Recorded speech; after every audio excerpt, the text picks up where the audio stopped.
Sebelum kita masuk ke cerita, bagi Mas E dan juga Mbak E yang belum subscribe, silakan klik subscribe sekarang juga.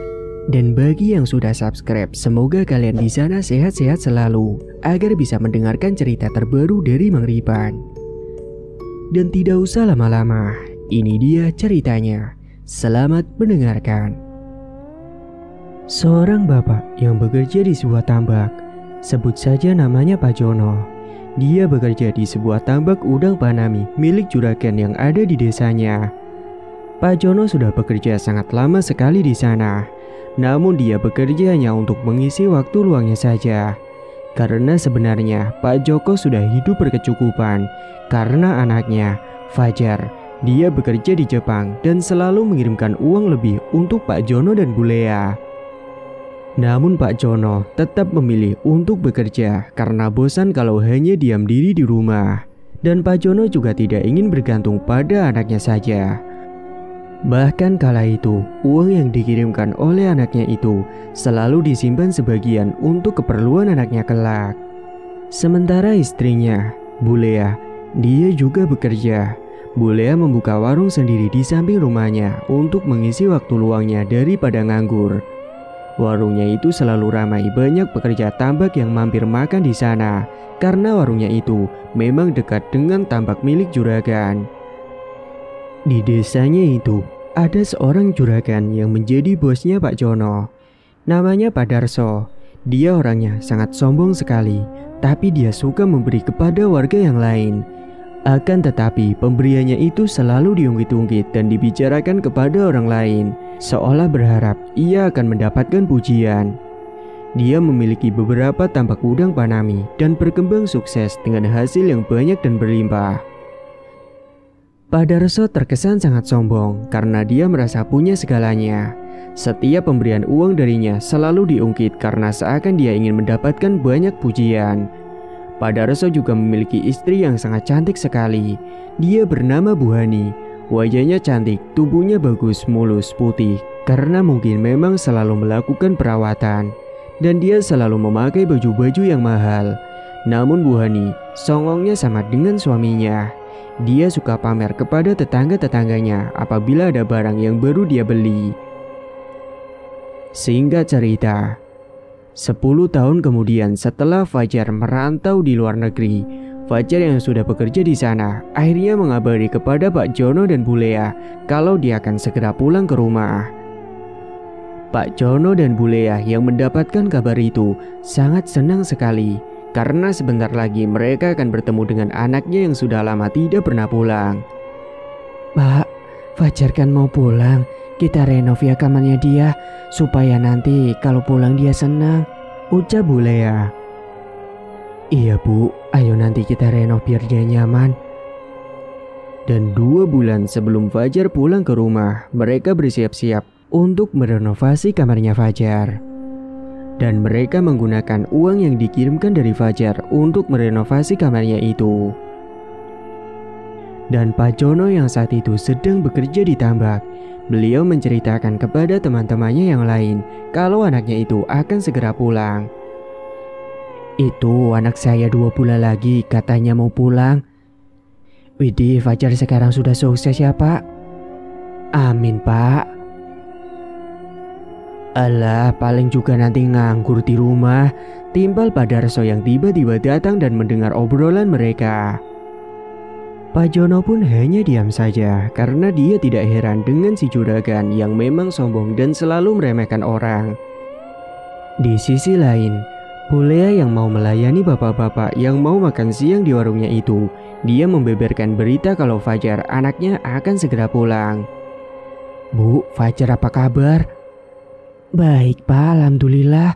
Malah 2 bulan lagi dia katanya akan pulang. Emangnya sudah habis kontrak ya Bu? Iya Pak katanya, makanya mau pulang. Baguslah kalau gitu. Ngapain jauh-jauh ke luar negeri Bu? Nanti disuruh sini sajalah. Iya Pak. Sesaat kemudian Bu Hani istrinya Pak Darso datang ke warung karena akan membeli lauk untuk makan siangnya. Karena memang Bu Hani jarang masak di rumah dan selalu memberi lauk di warungnya Bu Lea. Saat itu Bu Hani mendengarkan obrolan mereka dan langsung nyeletuk. Iya, buat apa kerja di luar negeri?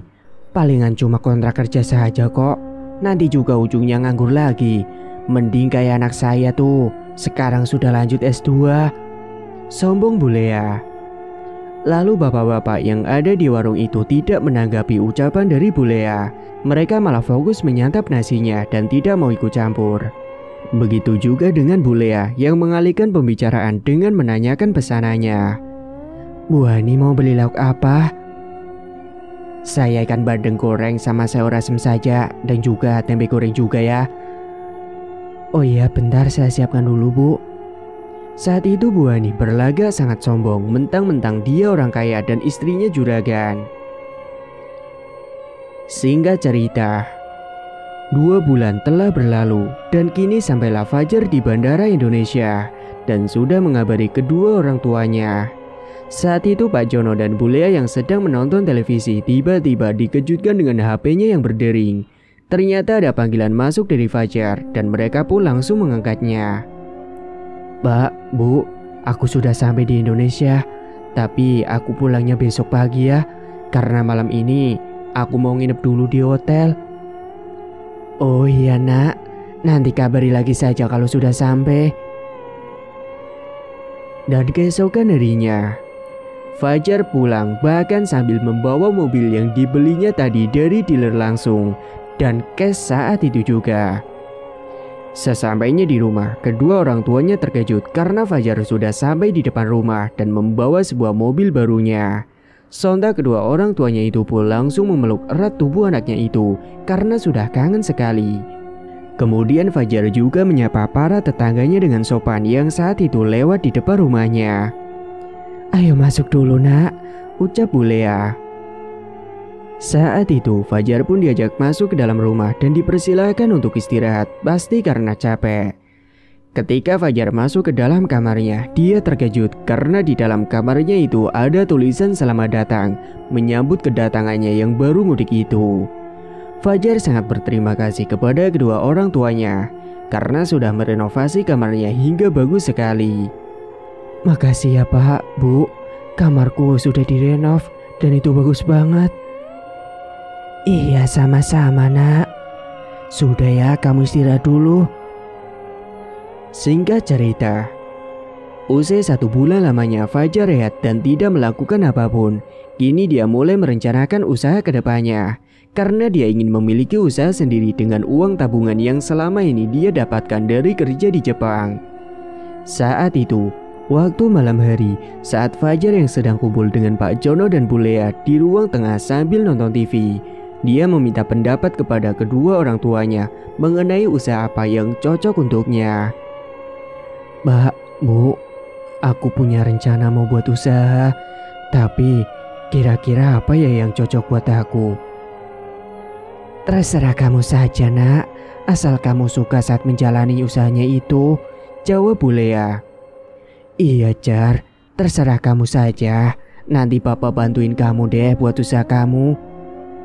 Fajar sempat terdiam sejenak dan memikirkan sesuatu karena dia bingung harus membuka usaha apa. Dan sesaat kemudian, Fajar tiba-tiba nyeletuk kalau bagaimana dia akan membuka usaha ternak ikan bandeng saja. Pak, gimana kalau aku usaha ternak ikan bandeng saja di tambak Pak? Bapak kan sudah lama kerja di tambak kan? Pasti Bapak tahu juga kan cara ternak bandeng? Tanya Fajar kemudian. Wah, iya itu ide bagus Jar. Bapak kan juga dulu pernah kerja di tambak bandeng. Pak Jono dulu sebelum bekerja di tambak udang Panami milik Juragan Darso, dia pernah bekerja di tambak ikan bandeng. Dan nantinya setelah ini Pak Jono akan resign dari tambak udang Panaminya Pak Darso karena dia akan beralih bantu-bantu di tambaknya Fajar nanti. Saat itu juga Pak Jono menjelaskan beberapa cara dan juga kiat-kiat soal budidaya ikan bandeng. Fajar pun dengan niat dan fokus mendengarkan dengan seksama dan bahkan menulis poin-poin penting yang lalu dia catat. Dan esok harinya, Pak Jono segera menemui Juragan Darso dan mengatakan maksud kedatangannya itu kalau dia mau berhenti bekerja dari tambaknya. Saat itu awalnya Pak Darso menolak karena Pak Joko kerjanya itu sangat telaten banget. Bahkan saat itu Pak Darso menawarkan kepada Pak Jono tentang gajinya akan dinaikkan, namun dia tetap menolak. "Maaf Pak, saya mau izin." "Izin kenapa Pak? Sakit?" tanya Pak Darso. "Enggak Pak, saya mau berhenti bekerja, resign dari tempat Bapak." "Loh, emangnya kenapa Pak? Kan Bapak kerjanya di sini rajin dan telaten." "Enggak apa-apa Pak, pengen aja," jawab Pak Jono. Dia tidak menceritakan alasannya resign karena apa, karena Pak Jono tidak akan memberitahu kalau dia akan membantu anaknya untuk buka usaha tambak bandeng. "Gini aja Pak, apa Bapak gajinya kurang? Nanti saya naikkan ya Pak gajinya, asal Bapak jangan resign." "Maaf Pak, saya udah bulat, saya tetap untuk resign Pak." Ya sudah kalau begitu Pak, saya juga tidak bisa memaksa kok." Akhirnya saat itu Pak Darso menyetujui Pak Jono yang resign, dan Pak Jono juga mendapatkan uang pesangon dari Pak Darso.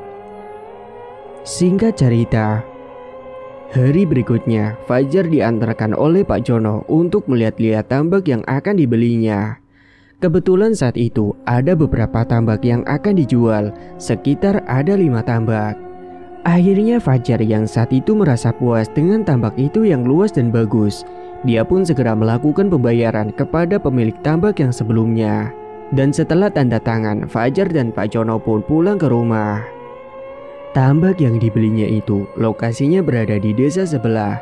Jadi nanti Pak Jono dan Fajar akan pulang pergi ke tambak yang ada di desa sebelah itu. Dan beberapa hari kemudian, mulailah Fajar menggarap tambaknya itu dibantu oleh Pak Jono dengan semua persiapan yang sudah dijalankan. Barulah Fajar akan mulai mencari penjual bibitan ikan bandeng. Dia dibantu dengan Pak Jono karena dia yang tahu soal perikanan. Sore hari, saat Fajar, Pak Jono dan Bu Lea sedang duduk di depan warungnya, mereka membicarakan soal budidaya ikan bandeng. "Pak, nanti cari bibit ikan bandengnya di mana Pak?" tanya Fajar. "Itu nanti gampang besok kita cari. Bapak kan ada kenalan banyak, kamu tenang aja." "Ya udah deh Pak."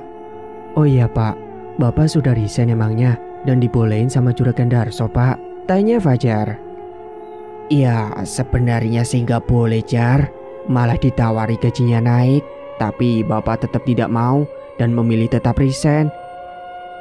"Iya Pak, nggak apa-apa, mending bantu Fajar saja biar nanti usahanya sukses dan berkembang," timbal Bu Lea. Keesokan paginya, Fajar dan Pak Jono pun segera pergi untuk mencari bibitan ikan bandeng.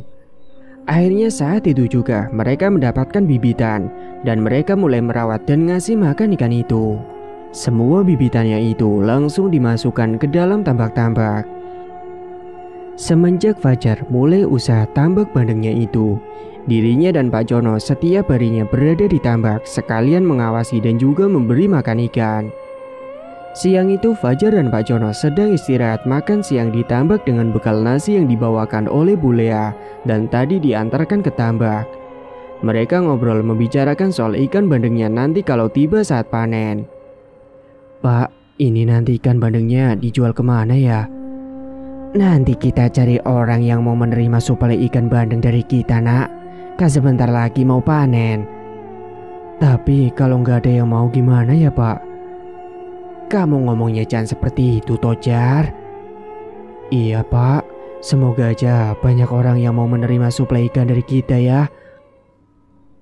Singkat cerita, beberapa hari kemudian tiba-tiba saja ada salah satu bapak-bapak yang datang ke tambaknya Fajar dan Pak Jono saat mereka sedang memberi pakan ikan.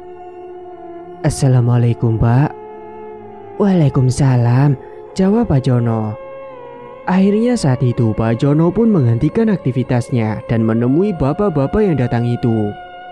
"Maaf Pak mengganggu." "Oh enggak Pak, ayo silahkan duduk dulu."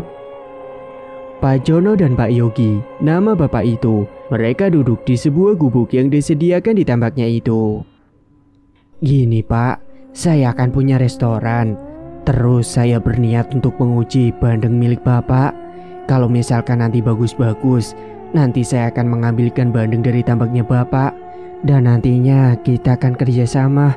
Dan nanti ada tanda tangan kontrak untuk jadi suplai, Pak. Gimana, Pak? Oh, iya Pak, baik. Terima kasih. Saya malah senang banget, Pak, kalau Bapak mau ambil ikan bandeng di sini. Kebetulan juga saya lagi nyari suplai ikan bandengnya, Pak, ujar Pak Jono. Wah, berarti kebetulan sekali ya, Pak. Sesaat kemudian Fajar pun datang dan menghampiri serta menanyakan kepada bapaknya itu. Ada apa ini, Pak? Ini, Jar, Bapak ini akan ambil ikan bandeng di kita. Wah, boleh banget, Pak. Makasih ya, Pak. Iya, Nak. Tapi saya mau uji dulu nanti, lihat bandengnya seperti apa ya, ujar Pak Yogi. Oh, iya, Pak, boleh. Singkat cerita, usai 4 bulan kemudian, waktu panen pun tiba. Fajar dan Pak Jono juga sudah menyewa pekerja untuk membantu panen ikan bandengnya. Saat itu panennya lumayan banyak sekali, dan ada beberapa ikan yang sudah diangkut ke pasar. Dan saat itu Pak Yogi juga datang ke tambak untuk mengecek kondisi ikan bandengnya itu, apakah bagus atau tidak. Dan nanti jika bagus maka akan dijadikan suplai untuk di resto miliknya. Pak Yogi mau lihat kondisi ikannya kan, Pak? Bentar ya, Pak, saya ambilkan dulu ikannya, ucap Fajar dengan ramah. Saat itu Pak Yogi duduk di gubuk sembari ngadem karena memang siang itu cuacanya sangat panas sekali. Ini, Pak, ikannya, silakan dilihat. Wah, ikannya ini besar-besar dan sehat ya, Jar. Iya, Pak, seger-seger alhamdulillah. Jadi gimana nih, Pak? Bapak jadi mau ambil ikan bandeng di saya? Iya, jadi saya mau suplai ikan dari kamu saja ya. Kalau gitu, saya akan segera tanda tangan di kontraknya. Baik, Pak, terima kasih, jawab Fajar. Akhirnya saat itu Pak Yogi pun sudah cocok dan akan menjadikan ikan bandengnya milik Fajar itu dijadikan suplainya. Karena kondisinya sangat bagus, besar dan juga sangat sehat. Dan tinggallah bagi mereka nantinya untuk menentukan harga. Dan akhirnya pun terjalinlah tanda tangan kontrak dengan resto milik Pak Yogi. Seiring berjalannya waktu, bandeng milik Fajar pun tersebar luas dan banyak sekali resto lain yang mau ambil ikan bandeng darinya. Dan kini Fajar memutuskan untuk menambah tambaknya dan juga menyewa pekerja untuk menggarap tambak-tambaknya itu. Dan alhamdulillah, Fajar sekarang bisa menjalankan usahanya dengan sangat berkembang dan menghasilkan banyak pundi-pundi uang. Singkat cerita, setelah 1 tahun lebih jalani usaha itu, kabar Fajar yang ternak bandeng itu terdengar ke telinganya Pak Darso. Kala itu udang Panami milik Pak Darso lagi turun-turunnya harga, dan banyak supplier yang mulai berhenti mengambil udang Panami di tambaknya. Saat itu para pekerja di tambaknya itu sedang beristirahat sambil makan siang dan juga ngobrol-ngobrol. Mereka membicarakan soal tambaknya anak Pak Jono, yakni si Fajar. Dan Pak Darso pun menguping pembicaraan mereka. Pak, tahu gak itu anaknya Pak Jono sukses loh, tambak bandengnya banyak yang beli. Iya ya, rezekinya bagus dia. Iya, Pak, alhamdulillah. Nyatanya kan yang ngajarin budidayanya juga Pak Jono. Jadi ya baguslah karena dia sudah ahli. Siapa, Pak, yang punya tambak bandeng? Tanya Pak Darso tiba-tiba. Itu, Pak, Fajar yang punya tambak bandeng.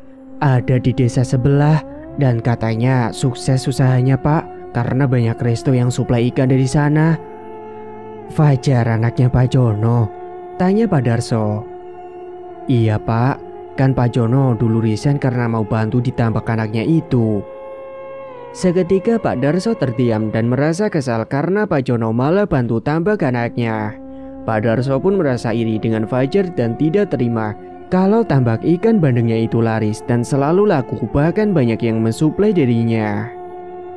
Awas saja ya kau Fajar, aku gak akan tinggal diam, batin Pak Darso. Loh, Pak, kok Bapak melamun? Ucap salah satu pekerja.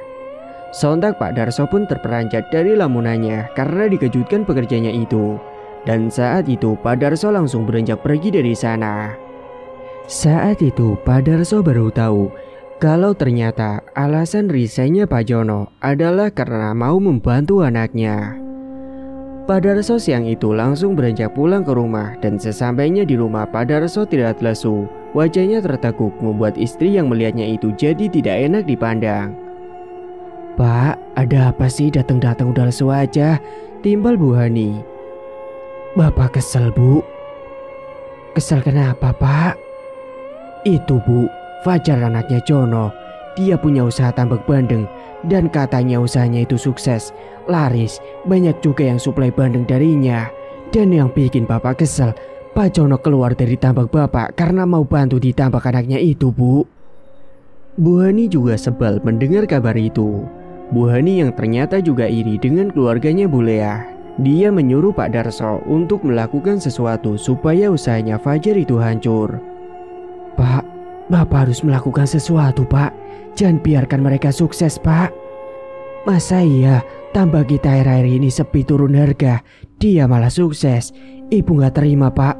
Pokoknya hanya Bapak yang harus paling kaya di desa ini." "Iya, Bu, Ibu benar. Bapak juga gak terima." Saat itu juga Pak Darso mulai memikirkan sesuatu, bagaimana caranya untuk membalaskan rasa irinya itu kepada Jono dan Fajar. Dan sesaat kemudian Pak Darso dengan congkaknya itu akhirnya dia punya rencana. Dia punya banyak kenalan, dan akhirnya Pak Darso meminta untuk diantar ke seorang dukun.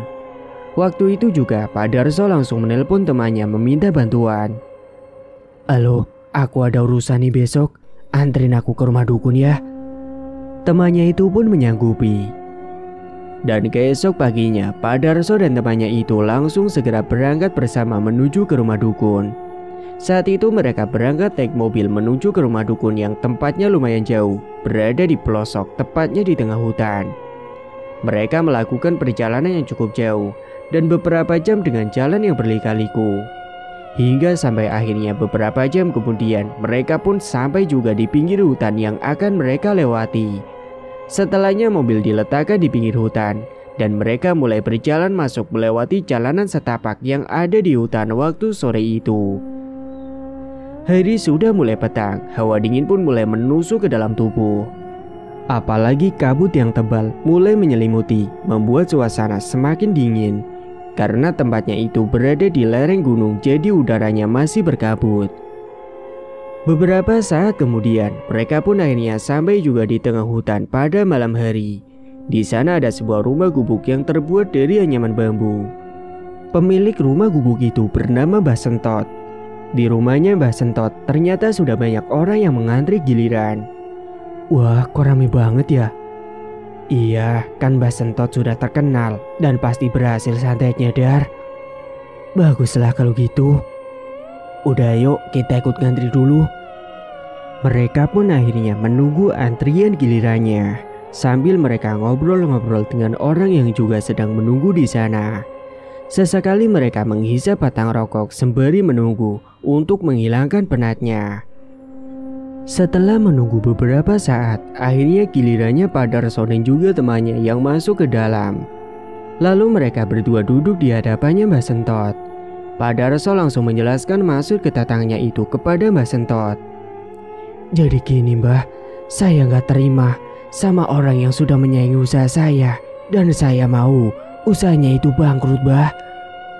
Mbah Sentot yang mendengar penjelasan dari Pak Darso, dia paham sambil mangguk-mangguk, lalu beliau memberikan syarat kepada Pak Darso.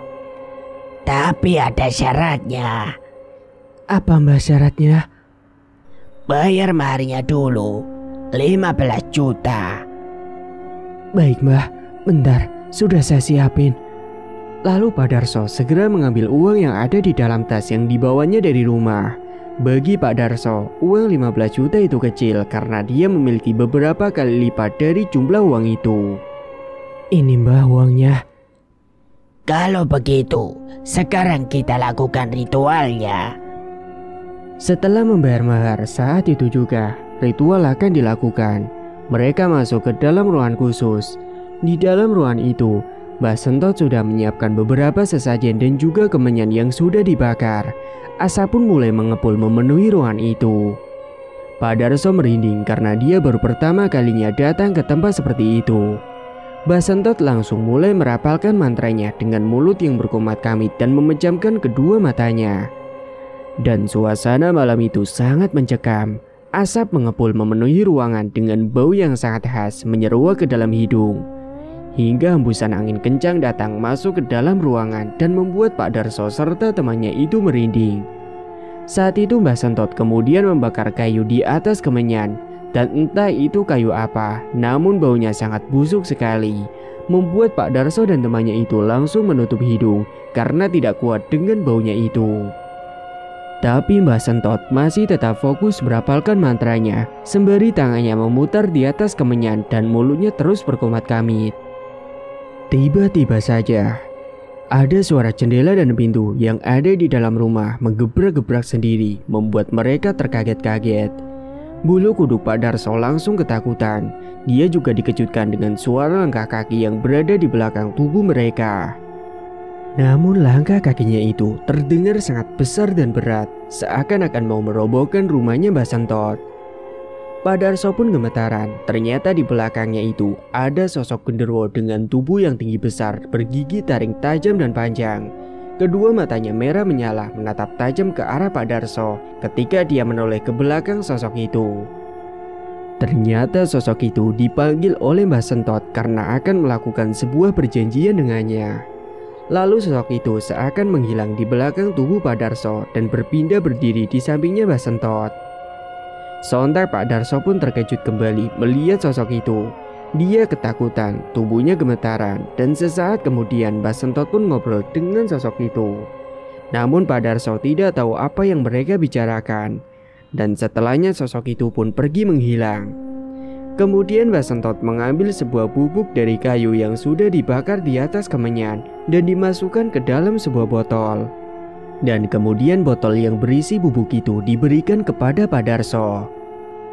Bawa bubuk ini dan nanti kau taburkan di tambak sainganmu itu. Baik Mbah. Kalau begitu pulanglah. Terima kasih Mbah. Kami pamit pulang dulu. Tidak hanya memberikan bubuk kayu saja, akan tetapi Mbah Sentot juga sudah mengirimkan teluh untuk Fajar nantinya. Dasar manusia bodoh. Yang aku beri itu hanyalah sebuah bubuk biasa. Tak lain adalah racun ikan. Dengan begitu mudahnya kau tertipu olehku. Dasar manusia. Ucap Mbah Sentot kala Pak Darso dan juga temannya telah pergi dari sana. Ternyata itu hanya bubuk biasa, namun sudah dimantrai. Namun soal kiriman santet yang akan dikirimkan kepada target itu benar adanya.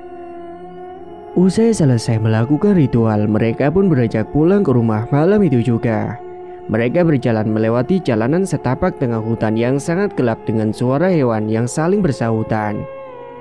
Ayo cepet Dar, aku takut nih. Iya sabar, ini aku juga sudah cepet kok. Mereka berjalan tergopoh-gopoh karena takut ada hewan buas yang tiba-tiba muncul nantinya. Dan sesaat kemudian bukan hewan buas yang menampakkan dirinya. Akan tetapi mereka dikejutkan dengan sosok genderuwo yang tubuhnya tinggi besar berdiri di hadapan jalan setapak yang akan mereka lewati. Sontak Pak Darso dan juga temannya yang melihat sosok itu langsung gemetaran. Keringat dingin membasahi tubuh, jantungnya berdegup dengan kencang sekali. Mereka tidak bisa berkata apapun. Mulutnya terasa terkunci, tubuhnya kaku, tidak bisa digerakkan. Mereka berdua hanya bisa berdiri kaku seperti patung, tidak bisa ngapa-ngapain. Sementara sosok itu menatap tajam ke arah mereka dengan kedua matanya yang merah menyala. Sosok itu menampakkan gigi taringnya yang tajam serta panjang, hingga mengeluarkan bau yang sangat busuk sekali seperti bau bangkai tikus. Hingga setelah terdiam beberapa lama, akhirnya sosok genderuwo itu pergi menghilang entah kemana. Segeralah Pak Darso dan juga temannya itu langsung melanjutkan perjalanannya untuk segera pulang. Singkat cerita, malam hari berikutnya, Pak Darso pada waktu tengah malam dia akan melakukan aksinya itu. Dia pergi ke desa sebelah, tepatnya ke tambak milik si Fajar.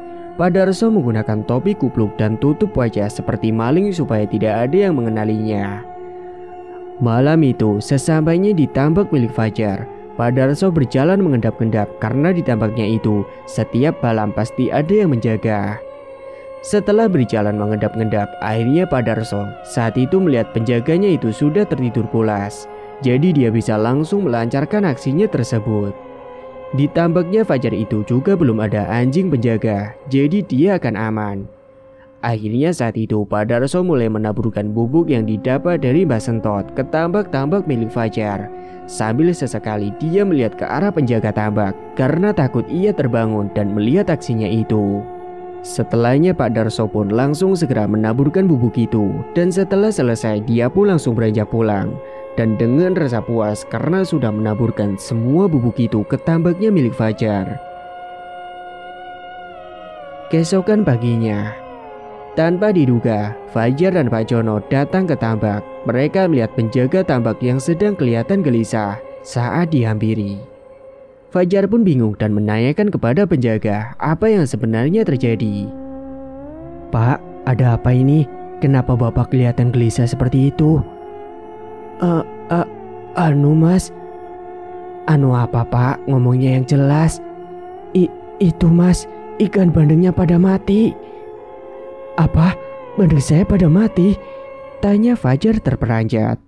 Lalu segera mereka pun berjalan tergopoh menuju ke tambak, dan mereka pun terkejut ketika melihat semua ikannya sudah pada ngambang. Seketika Fajar pun terduduk lemas melihat semua ikan bandengnya itu yang mati, dan akhirnya dia pun rugi banyak karena gagal panen. Dan si penjaga tambak tidak tahu pasti apa penyebab ikan bandeng itu bisa mati, karena tadi pagi saat dia keliling sudah mendapati ikannya dalam keadaan seperti itu. Pak Jono pun sontak langsung turun dan mengambil salah satu ikan yang tewas untuk mengecek. Dan setelah diamati, Pak Jono menduga kalau ikannya itu sudah keracunan. "Ini kayaknya keracunan Pak," ucap Pak Jono kepada penjaga. "Keracunan? Emangnya pakannya beracun Pak?" tanya si penjaga polos. "Ya nggak seperti itu toh Pak, mungkin ada yang sengaja memberikan racun tadi malam." Bahkan air tambak itu setelah diamati dengan jelas, ternyata airnya juga berubah menjadi warna gelap. Saat itu sedang suram-suramnya akibat gagal panen, Fajar yang juga tertunduk lemas. Tiba-tiba saja dia melihat ada sekelibat bayangan hitam yang melintas, dan bayangan hitam itu langsung merasuk ke dalam tubuh Fajar. Sontak saat itu dia pun teriak kencang dan akhirnya ambruk pingsan di tempat. Pak Jono yang sedang melihat ikan bersama dengan penjaga sontak terkejut ketika mendengar teriakan dari Fajar. Kemudian mereka segera menghampirinya. "Astagfirullahaladzim, Fajar, nak bangun nak." "Pak, ini gimana Pak?" tanya si penjaga panik. "Ayo Pak, bantu saya bawa Fajar pulang ke rumah." Akhirnya saat itu Fajar segera digotong untuk pergi ke rumah. Bulea terkejut ketika melihat anaknya sudah tidak sadar dan tidak berdaya. Fajar pun langsung dibaringkan di atas kasur kamarnya. Namun sudah berhari-hari, Fajar belum sadar juga dari pingsannya itu, membuat Pak Jono dan Bulea khawatir takut terjadi apa-apa dengan Fajar. Sementara di sisi lain, Pak Darso yang tahu kabar soal gagal panennya Fajar, dia merasa puas dan tertawa bahagia. Pak Darso juga mendengar kabar soal Fajar yang tidak sadarkan diri sudah berhari-hari. "Bu, tahu nggak, Bapak ada kabar baik." "Kabar baik apa Pak?" jawab istri Pak Darso penasaran. "Tambak ikan bandengnya Fajar itu gagal panen karena ikannya mati semua. Bahkan Bu, Bapak dengar-dengar katanya Fajar itu tidak sadarkan diri sudah berhari-hari." "Kok bisa Pak? Emangnya Bapak apakan dia?" "Jadi waktu itu Bapak pergi sama teman Bapak ke dukun Bu, dan Bapak kirim itu santet ke Fajar, biar mereka rasakan kalau ini akibatnya kalau menyaingi usaha kita." "Bapak emang pinter," ucap Bu Hani yang malah setuju dengan apa yang dilakukan oleh suaminya itu. Saat itu Pak Darso dan Bu Hani pun tertawa puas bersama-sama di rumah. Sementara Bulea dan Pak Jono yang khawatir karena Fajar tidak sadar-sadar juga, akhirnya mereka pun memilih untuk memanggil Ustadz untuk membantu menyembuhkan. "Pak, apa kita panggil Ustadz saja ya Pak? Siapa tahu Fajar bisa sembuh." "Baiklah Bu." Akhirnya Pak Jono pun langsung memanggilkan Ustadz Ferry dari desa sebelah. Datanglah Ustadz Ferry ke rumah untuk menerawang Fajar yang tidak sadarkan diri. Ternyata di dalam tubuh Fajar ada sosok yang mendiaminya di sana. Kemudian Ustadz Ferry langsung membacakan doa-doa dan Fajar yang tadinya tidak bangun seketika langsung melek. Namun itu bukan Fajar, melainkan sosok yang ada di dalam raganya itu. "Siapa kau? Keluarlah dari raga anak ini," ucap Ustadz Ferry. "Ini bukan urusanmu. Jangan kau ikut campur dengan urusanku," ucap sosok itu. "Keluar sekarang. Dan kau disuruh siapa?" tanya Pak Ustadz lagi. "Aku telah disuruh tuanku untuk membuat anak ini mati. Kamu tidak usah ikut campur atau kau akan mati kubunuh juga." Sosok itu ditanya malah marah dan malah balik mengancam kepada Ustadz Ferry. Akhirnya dengan paksa Ustadz Ferry pun bertarung batin melawan sosok itu dan berusaha mengusir paksa sosok itu agar keluar dari raganya si Fajar. Sosok itu kemudian terus mengeram kesakitan dan juga kepanasan saat dibacakan doa-doa oleh Ustadz Ferry. "Wah, panas. Wah." Ustadz Ferry terus fokus membacakan doa untuk mengusir sosok itu. Bahkan saat itu, Ustadz Ferry pun sampai bercucuran keringat karena dia bertarung dengan sosok itu menggunakan tenaga batinnya. Dan hal itu menguras tenaganya. Dan akhirnya beberapa saat kemudian, Ustadz Ferry berhasil mengalahkan sosok itu dan berhasil mengusir dan mengembalikannya kepada si pengirim. Fajar saat itu langsung sadar, namun wajahnya sangat pucat dan tubuhnya sangat lemah sekali. Karena 3 hari dia belum makan dan minum. "Tolong ambilin segelas air putih," perintah Ustadz Ferry. "Iya Pak." Setelahnya segelas air putih itu diberikan kepada Ustadz Ferry dan dibacakan doa lalu diberikan kepada Fajar. "Minum ini dulu dan sisakan separuh." Segera Fajar pun menegak air putih yang sudah didoakan itu dan dia tidak menghabiskannya. Hingga separuhnya lagi air itu dibasuhkan ke wajahnya. Tiba-tiba saja setelah meminum air putih itu, Fajar langsung muntah darah. Darah yang keluar dari muntahnya itu warnanya merah kehitaman dan juga kental sekali. Dan kata Pak Ustadz Ferry, itu adalah tandanya kalau ilmu hitam yang dikirimkan kepada Fajar sudah keluar. Kemudian Ustadz mencoba menjelaskan apa yang sebenarnya terjadi kepada Fajar kepada kedua orang tuanya Fajar. Beliau berkata bahwa sudah ada orang yang mengguna-guna Fajar. "Jadi Fajar ini ada yang mengguna-gunanya, makanya dia tidak sadar sampai berhari-hari," ucap Pak Ustadz. "Siapa Pak yang tega mengguna-guna anak saya?" tanya Bu Lea. "Maaf Bu, saya tidak bisa menyebutkan namanya karena nanti takut jadi fitnah." Sebenarnya Pak Ustadz tahu siapa pelakunya, tapi dia merahasiakan karena takut jadi fitnah. Dan dia saat itu menyarankan kepada kedua orang tuanya Fajar untuk dilakukannya selamatan atas sadarnya Fajar yang sudah pingsan berhari-hari. Singkat cerita, selamatan pun segera digelar. Mereka mengundang para tetangga untuk datang ke rumah dan mendoakan Fajar. Namun tidak dengan Pak Darso yang tidak hadir waktu itu. Malam itu Pak Darso yang berada di rumah sendirian sedang duduk di depan rumahnya sambil nyantui ngopi dan merokok. Tiba-tiba saja dia dikejutkan dengan adanya suara gelas pecah yang berasal dari dapur. Karena penasaran mendengar suara gelas itu, Pak Darso pun segera berlari beranjak ke dalam rumahnya. Namun saat Pak Darso berjalan menuju ke dapur, dia mendengar ada langkah kaki dari belakangnya, seolah mengikutinya dari belakang. Namun saat dia menoleh ke belakang, ternyata tidak ada siapa-siapa di sana. Lalu Pak Darso pun melanjutkan kembali untuk masuk ke dapur. Dan sesampainya di dapur, Pak Darso heran karena dia tidak menemukan gelas pecah satupun di sana. Padahal jelas sekali tadi dari depan, dia mendengar ada suara gelas yang pecah dan itu terdengar keras sekali. "Loh, kok nggak ada apa-apa ya? Perasaan tadi aku dengar suara gelas pecah jelas banget." Dan saat Pak Darso hendak kembali lagi ke depan rumah karena merinding di dapur, apalagi dia di rumah saat itu sendirian. Saat dia membalikan tubuhnya, sontak dia terkejut karena mendapati sosok hitam yang mengerikan berada di belakangnya. Sontak Pak Darso pun berteriak saat melihat sosok itu. Akan tetapi saat dia teriak, setelahnya tubuhnya dia terasa kaku, tidak bisa digerakkan sama sekali. Dan mulutnya langsung terasa terkunci, tidak bisa berkata apapun. Sehingga sosok yang kelihatan murka itu langsung mencekik paksa leher Pak Darso, membuatnya sesak napas karena lehernya dicekik. Bahkan tubuhnya melayang ke atas karena diangkat paksa oleh sosok hitam besar itu dengan kuat-kuat. Lidah Pak Darso menjulur ke depan, kedua matanya melotot.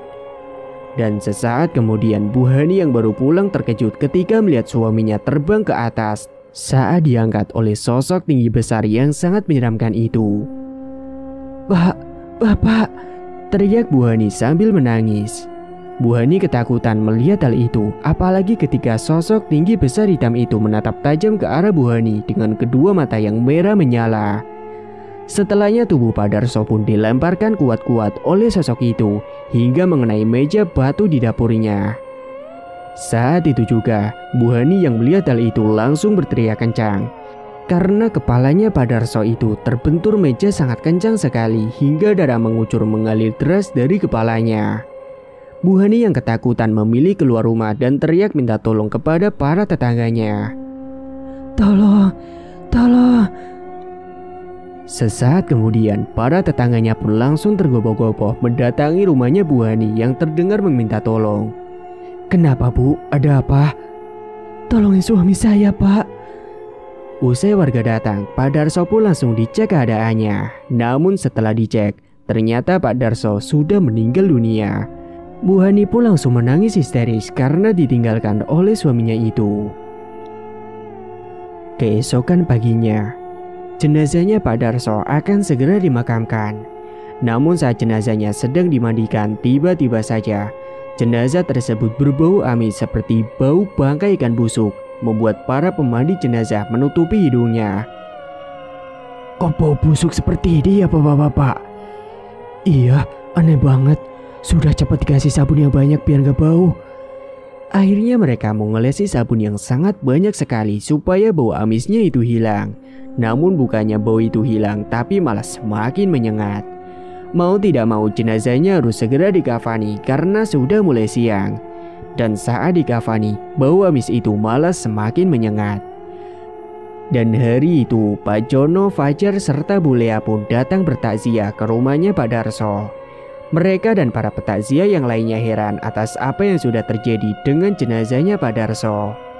Bu Hani terus terlihat menangis karena ditinggal suaminya untuk selamanya. Bu Hani yang baru ingat atas perbuatan Pak Darso itu. Dia melihat ada keluarga Pak Jono yang ikut bertakziah. Dia pun mencoba untuk jujur kepada keluarga mereka dan berkata soal Pak Darso yang sudah mengirimkan teluh kepada Fajar dan tentang tambaknya yang gagal panen itu. Pak Jono, Bu Lea, Fajar, tolong maafin suami saya ya, ucap Bu Hani. Iya Bu, pasti kami akan memaafkan Pak Darso kok. Saya mau jujur sama kalian. Jujur apa Bu? Tanya Bu Lea. Jadi selama ini suami saya yang telah membuat tambang Fajar ikan bandengnya itu pada mati. Astagfirullahaladzim.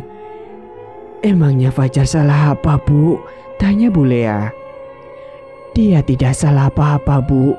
Tapi karena memang kita yang iri, tambak bandeng ikannya itu sukses. Dan suami saya kesal dengan Pak Jono yang sudah keluar kerja, yang ternyata mau bantu Fajar. Bu Hani menjelaskan itu sambil berderayan air matanya. Mereka yang mendengarkan penjelasan dari Bu Hani sangat tidak menyangka atas kelakuan Pak Darso sampai tega berbuat seperti itu, sampai Fajar tidak sadarkan diri berhari-hari. Tidak hanya itu Pak, Bu, suami saya juga sudah mengirimkan teluh kepada anak Fajar karena iri itu juga.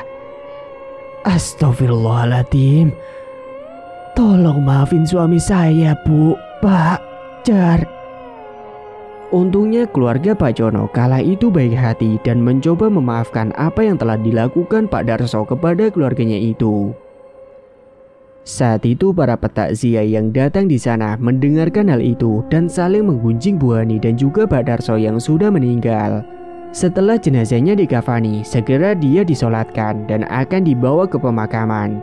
Akan tetapi saat mau dibawa ke pemakaman, tiba-tiba saja langit mendadak mendung dan terlihat sangat gelap sekali. Padahal dari tadi terlihat terang dan tidak ada tanda-tanda mau hujan. Saat itu mereka juga segera buru-buru segera membawa ke pemakaman dan akan dilakukannya proses pemakaman itu. Akan tetapi sesampainya di sana, tiba-tiba saja gerimis mulai turun, membuat suasana semakin kisruh. Dan tiba-tiba saja galian tanah untuk makamnya Pak Darso itu baunya sangat amis sekali dan banyak airnya. Sementara Bu Hani terus menangis karena melihat kejadian-kejadian ganjil yang dialami oleh jenazahnya suaminya itu. Saat itu Bu Hani melihat ke arah pojok kuburan dan dia terkejut karena di sana dia melihat ada sosok yang dia lihat semalam yang telah mencekik lehernya Pak Darso. Sosok itu berdiri di pojok kuburan, tinggi besar dengan kedua mata merah menyala menatap tajam ke arah pemakamannya Pak Darso. Karena tidak kuat melihat sosok itu dan mungkin karena kecapean terus menangis, Bu Hani pun akhirnya pingsan di sana. Tubuhnya yang basah kuyup karena terkena air hujan, dia ambruk di pinggir makamnya Pak Darso yang masih diambil airnya. Sontak semua petakziah langsung mengangkat Bu Hani ke pos yang ada di makam itu. Dia dibaringkan dan coba dibangunkan oleh Bu Lea. Saat itu, Bu Hani yang sedang pingsan, dia bermimpi. Saat itu dia berada di makamnya Pak Darso, tapi sangat gelap sekali. Dan ada sosok hitam yang sangat menyeramkan itu. Sosok itu mengancam meneror Bu Hani. Dia pun berlari-lari untuk menghindari sosok tersebut. Akan tetapi, akhirnya Bu Hani pun ambruk tersungkur dari gundukan makam. Hingga setelahnya Bu Hani tersadar dari pingsannya itu, dia masih terlihat linglung dan bingung. Sontak dia teringat soal jenazah suaminya yang akan dimakamkan. Dan akhirnya jenazah itu pun sudah dimakamkan. Hujan pun sudah reda, akan tetapi bau amis dari jenazahnya Pak Darso yang sudah terkubur itu masih tercium menyengat sampai keluar.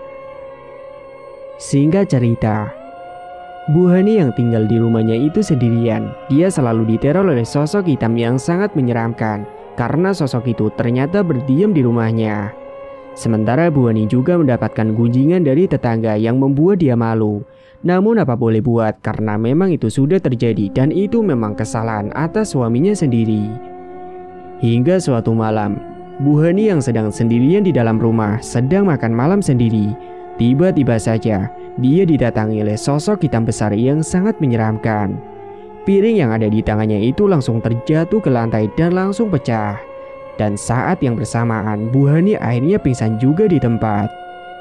Dia pingsan sampai pagi hari. Dan pada esok paginya dia langsung membersihkan pecahan piring sendiri.